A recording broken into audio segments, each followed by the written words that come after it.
Namaskar and welcome. A very happy and prosperous new year to all of you. આપ સૌને નૂતન વર્ષની ખૂબ ખૂબ શુભકામનાઓ. તમારા બધા જ ગોલ્સ અચીવ થાય અને તમે જે કંઈ મેળવવા ઈચ્છતા હો એ તમે મેળવો અને ખૂબ જ પ્રગતિ કરો આવનારા વર્ષોમાં અને ભવિષ્યના વર્ષોમાં, એવી આપ સૌને મારા તરફથી શુભકામનાઓ.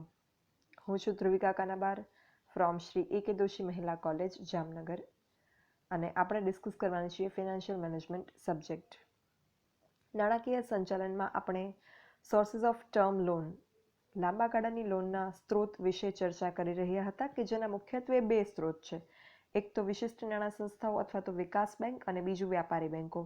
Out of which first one, special financial organisations or development bank, એમાં જે કોઈ પોઈન્ટ્સ ઇન્ક્લુડ થાય છે, જે અહીંયા લિસ્ટમાં લખેલા છે, તમે જોઈ શકો છો, એ બધા પોઈન્ટનું ડિસ્કશન આપણે ડિટેલમાં વન બાય વન કરી ચૂક્યા છીએ.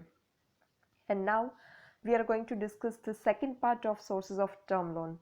લાંબા ગાળાની લોનનો જે બીજો ભાગ છે, એટલે કે વ્યાપારી બેંકો, એના વિશે આપણે જે છે એ ડિસ્કસ કરવાના છીએ હવે આ સેશનમાં. અને ઓડિટિંગના આઈએમપી ક્વેશ્ચન્સ, આઈ હોપ કે તમે જે છે એ વિડીયો જોઈ લીધો હશે ઓડિટિંગના આઈએમપી ક્વેશ્ચનનો. અગર ન જોયો હોય તો જોઈ લેજો. અને એફએમના આઈએમપી ક્વેશ્ચન્સ પણ હું બહુ જ જલ્દી આપી દઈશ, અને તમે એક્ઝામની પ્રિપરેશન જે છે એ સ્ટાર્ટ કરી દીધી હશે, આઈ હોપ. સો અત્યારે આપણે ડિસ્કસ કરવાના છીએ કમર્શિયલ બેંકનો ટોપિક, જે લાંબા ગાળાની લોનનો એક સ્ત્રોત છે. ભારતમાં વ્યાપારી બેંકોના બે પ્રકારો જોવા મળે છે. એક તો ખાનગી વ્યાપારી બેંક અને બીજું રાષ્ટ્રીય વ્યાપારી બેંક, રાષ્ટ્રીયકૃત વ્યાપારી બેંકો, private bank and nationalise banks. નામ પરથી જ ખબર પડી જાય કે ખાનગી વ્યાપારી બેંકનું જે સંચાલન છે એ ખાનગી માલિકીના હસ્તક હોય છે, અને જે રાષ્ટ્રીયકૃત વ્યાપારી બેંક છે એનું સંચાલન જાહેર ક્ષેત્ર દ્વારા થાય છે, એટલે કે સરકારનો અંકુશ એના સંચાલન ઉપર હોય છે નેશનલાઇઝ બેંકમાં. વ્યાપારી બેંક જે છે એ નાણાંનો વેપાર કરતી પેઢીઓ કે સંસ્થાઓ છે. જેમ કોઈ વેપારી હોય એ માલ કે સેવાનો વેપાર કરતા હોય, એ રીતે જે વેપારી બેંક છે એ નાણાંનો વેપાર કરતી સંસ્થા છે. Commercial bank trades in finance.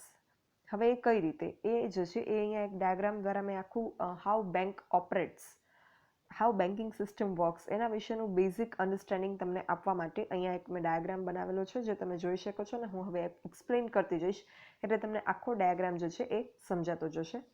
તમે સેકન્ડ યરમાં મની એન્ડ ફિનાન્શિયલ સિસ્ટમ, તમારો એમએફએસ સબ્જેક્ટ જે હતો ઇકોનોમિક્સ, એમાં પણ બેન્કિંગ વિશે શીખેલા છો. અગેન અહીંયા અમુક વસ્તુઓ જે છે એ રિપીટ થશે, ને અમુક વસ્તુઓ કદાચ નવી હશે તમારા માટે. હવે how this banking system works, bank જે છે એ કઈ રીતે નાણાંનો વેપાર કરે છે, વ્યાપારી બેંકો, એની જો વાત કરીએ.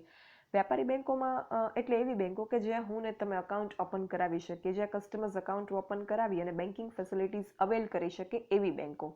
અગાઉ જે આપણે સંસ્થાઓની વાત કરીએ એ બધી જે છે એ વિશિષ્ટ નાણાકીય સંસ્થા અને વિકાસ બેંકો હતી, કે જ્યાં ઔદ્યોગિક એકમના માલિકો કે એન્ટરપ્રિન્યોર્સ જે છે એ બેન્કિંગ ફેસિલિટીઝ અવેલ કરી શકે, મારા તમારા જેવા ઇન્ડિવિજ્યુઅલ કસ્ટમર્સ નહીં. બટ હવે જેની આપણે વાત કરીએ છીએ કમર્શિયલ બેંક્સ, વ્યાપારી બેંકો, એમાં જે છે એ આપણે અકાઉન્ટ ઓપન કરાવી અને બેન્કિંગ ફેસિલિટીઝ અવેલ કરીએ છીએ, એટલે કે બેંકની સેવાઓ મેળવીએ છીએ. તો હવે આ બેંક જે છે એનું સ્ટ્રક્ચર કેમ હોય અને બેંક જે છે કેમ વર્ક કરે, એની આપણે વાત કરીએ. તો સમાજમાં જે છે એ લોકો કંઈક ને કંઈક આવક કમાતા હોય છે. જે સિટીઝન્સ છે, દેશના નાગરિકો છે, જાહેર જનતા છે, એમની કંઈક આવકો હોય. દરેક લોકો જે છે એ કંઈક આર્થિક પ્રવૃત્તિ કરે, ધંધો, નોકરી કે વ્યવસાય કંઈ પણ કરી અને જે છે એ કોઈ આવકનું ઉપાર્જન કરતા હોય, કંઈક ઇન્કમ અર્ન કરતા હોય. હવે એ બધી જ આવક છે એ લોકો અર્ન કરે છે, કમાય છે, મેળવે છે. શું એ બધી જ આવક એ ખર્ચી નાખશે? નહીં, અને ખર્ચવી પણ ના જોઈએ. બિકોઝ એક વસ્તુ કહેવાયેલી છે ઘણા બધા ઇકોનોમિસ્ટ દ્વારા કે પછી ફિનાન્શિયલ એક્સપર્ટ્સ દ્વારા, કે લોકોએ પોતાની આવકનો બધો જ ભાગ ખર્ચી નાખવો જોઈએ નહીં.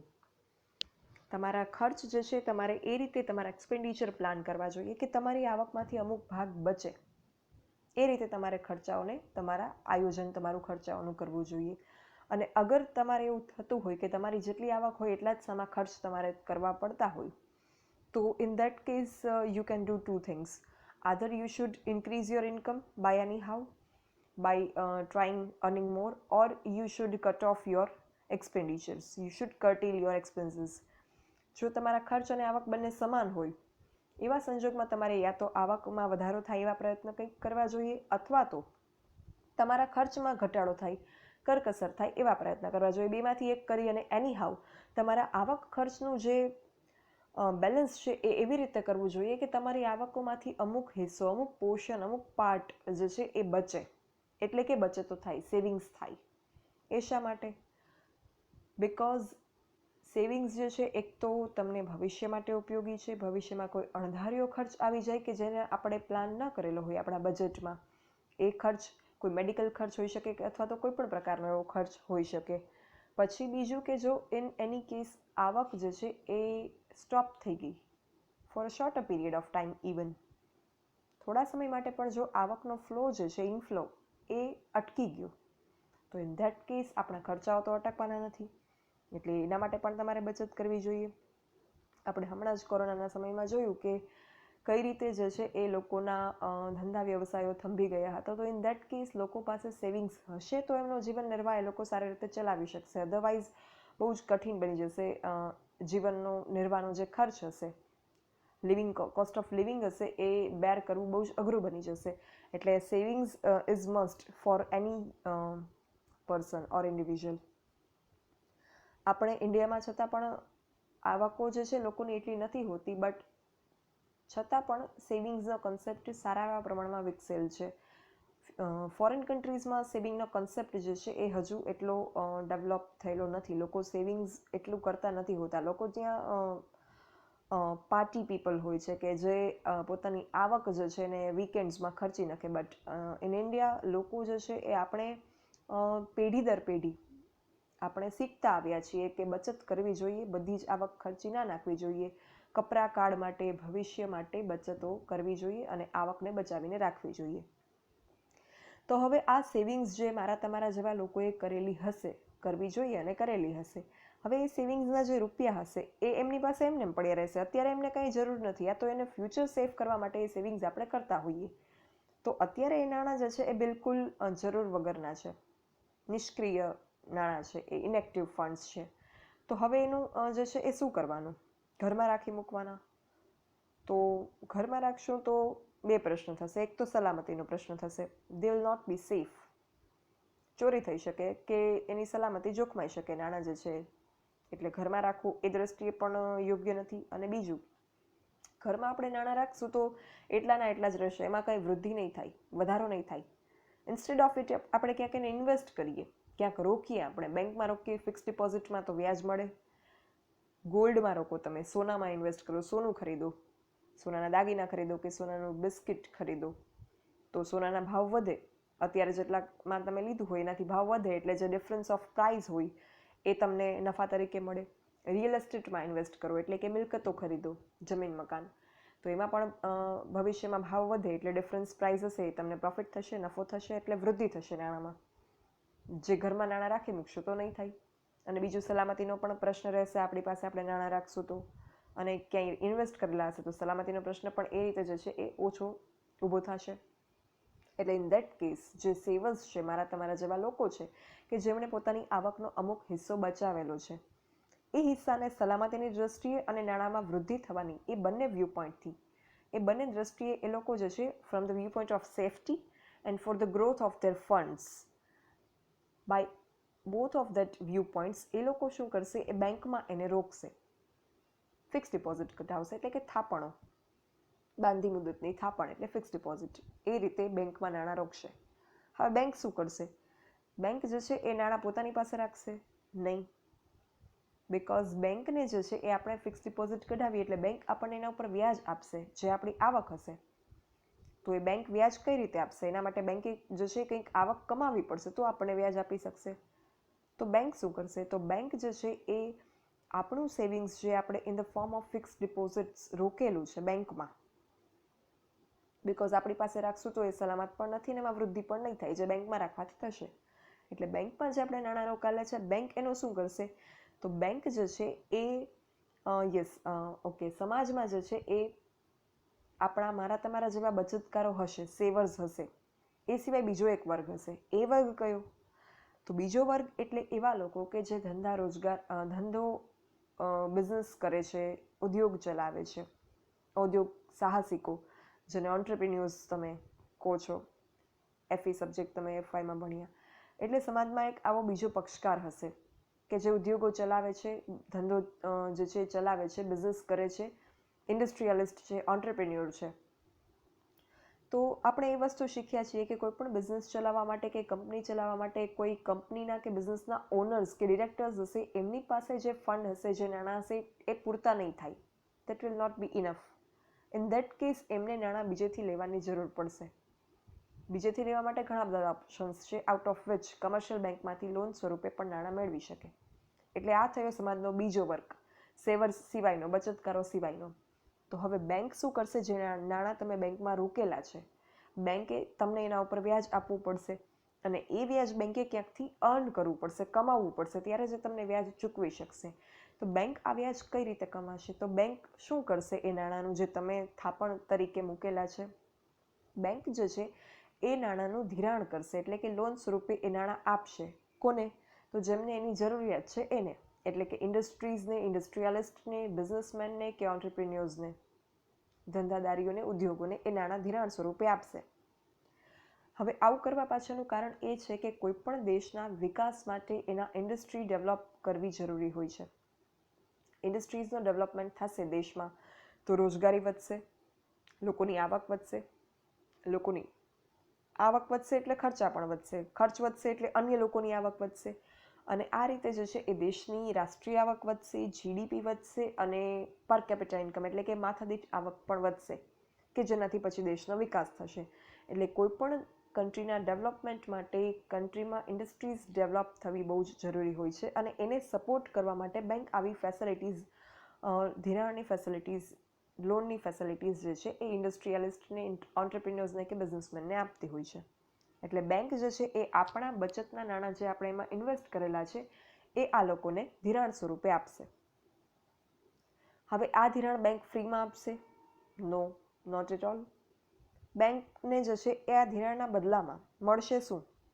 તો આ ઓન્ટરપ્રિન્યોર્સ કે ઇન્ડસ્ટ્રીયલિસ્ટ કે બિઝનેસમેન જે હશે એ આ ધિરાણના બદલામાં બેંકને જે છે એ વ્યાજ આપશે.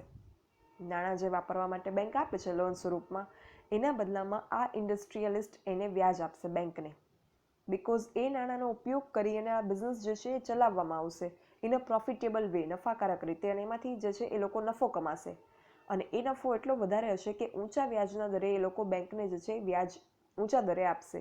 હાઈ ઇન્ટરેસ્ટ રેટ ઉપર ઇન્ટરેસ્ટ જે છે એ બેંકને પે કરશે ઓન્ટરપ્રિન્યોર્સ કે બિઝનેસ જે હશે એ. બેંક જે છે એ પછી એ વ્યાજમાંથી આપણને એટલે કે સેવર્સને નીચા વ્યાજના દરે વ્યાજ આપશે, જે આપણી આવક હશે. એટલે અહીંયા આપણે એક વસ્તુ ક્લિયર થાય કે જે સેવર્સ છે, બચતકારો છે, અને જે ઇન્ડસ્ટ્રીયલિસ્ટ, ઓન્ટરપ્રિન્યોર્સ કે બિઝનેસમેન છે, એ બંને વચ્ચે નાણાંની આપ-લે કરવા માટે મધ્યસ્થીનું, મીડિયેટરીનું સ્થાન બેંકનું છે. તો બેંક આ કામ જે કરે છે મીડિયેટરીનું, એ બેંક ફ્રી ઓફ કરશે?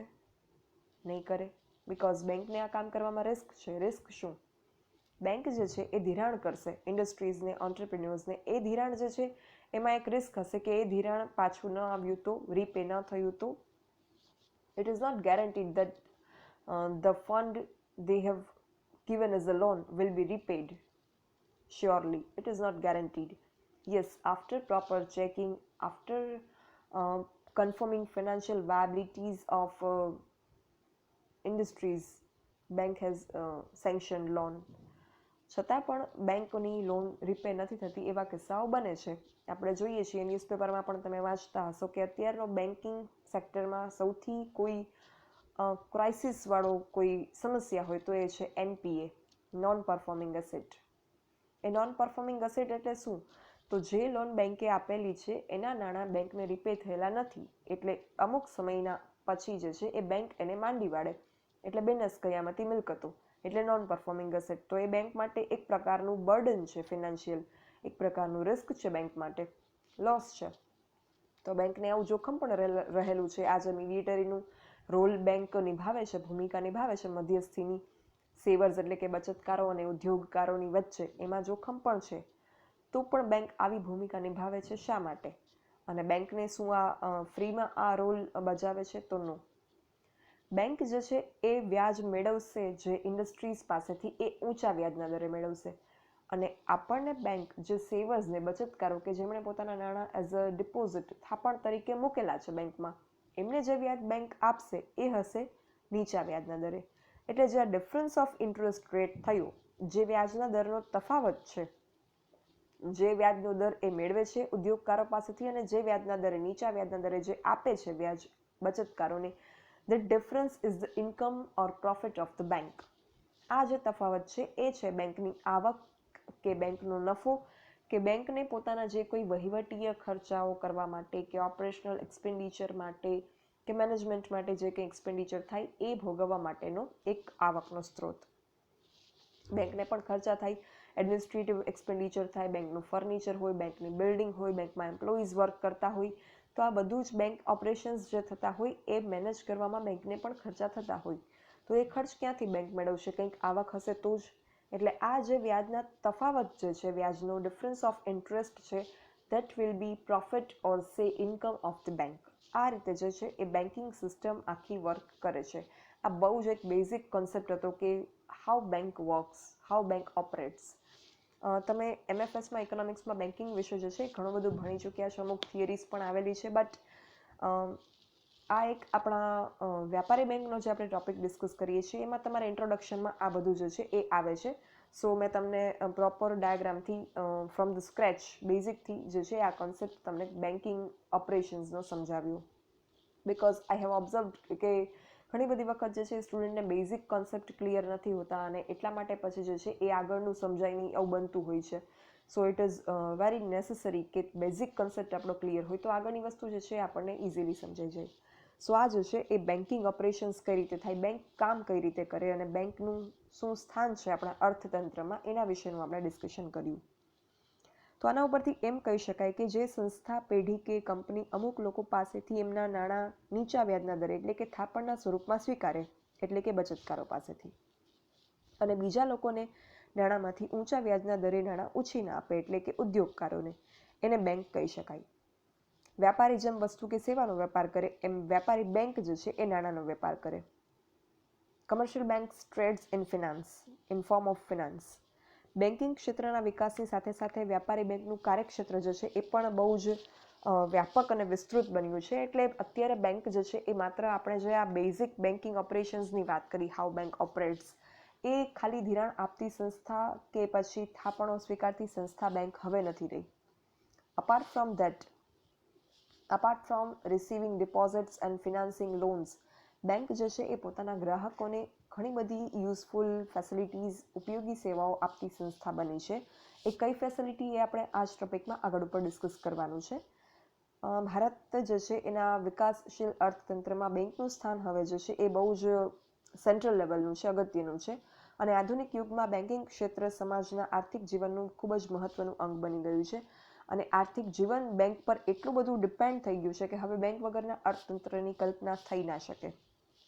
કોઈ પણ કામ હોય તો હવે બેંક જે છે એ ક્યાંક ને ક્યાંક વચ્ચે એનો રોલ હોય જ. જેમ કે તમારી ફીસ પે કરવી હોય કોઈ તમારે એક્ઝામની કે કંઈ, કે પછી તમારે સ્કોલરશિપ મેળવવી હોય, તમારે કોઈ સરકારની કોઈ યોજનાનો લાભ મેળવવો હોય, તમારે બીજી કોઈ નેટ બેન્કિંગનો ઉપયોગ કરવો હોય, તમારે ઓનલાઈન પેમેન્ટ કરવું હોય, ATMનો ઉપયોગ કરવો હોય, ઓનલાઈન શોપિંગ કરવી હોય, કોઈ ફીસ પેમેન્ટ કરવું હોય, કોઈ ટેક્સીસ ચૂકવવા હોય, કોઈ બિલ, સરકારના કોઈ કરવેરા હોય કે પછી આપણા જે બિલ હોય, લાઇટ બિલ હોય, ઇલેક્ટ્રિસિટી બિલ તો આવ્યું, એ સિવાય પણ કોઈ પણ બિલ્સ હોય તમારે પે કરવા હોય, તો એ બધામાં જે છે એ તમે બેન્કિંગ ફેસિલિટીઝનો ઉપયોગ ક્યાં બીજી રીતે કરો છો, ઓનલાઈન કે પછી બેંકમાં ફિઝિકલી જઈને. એટલે બેંક જે છે એ હવે સેન્ટ્રલ લેવલે છે. કોઈ પણ બાબત હોય, એઝ અ સ્ટુડન્ટ લેવલ પર પણ ક્યાંક ને ક્યાંક you are required to utilise banking facilities. એટલે બેંકનું સ્થાન જે છે એ આપણી ઇકોનોમીમાં હવે બહુ જ અગત્યનું બની ગયું છે.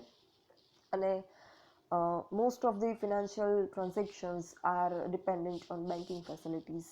એટલે અહીંયા જે છે એ આ કમર્શિયલ બેંકનો ટોપિક પૂરો થાય છે. આઈ હોપ કે તમને પૂરો નથી થતો, બટ કમર્શિયલ બેંકનું જે બેઝિક અન્ડરસ્ટેન્ડિંગ છે, ઇન્ટ્રોડક્ટરી પાર્ટ, એ પૂરો થાય છે.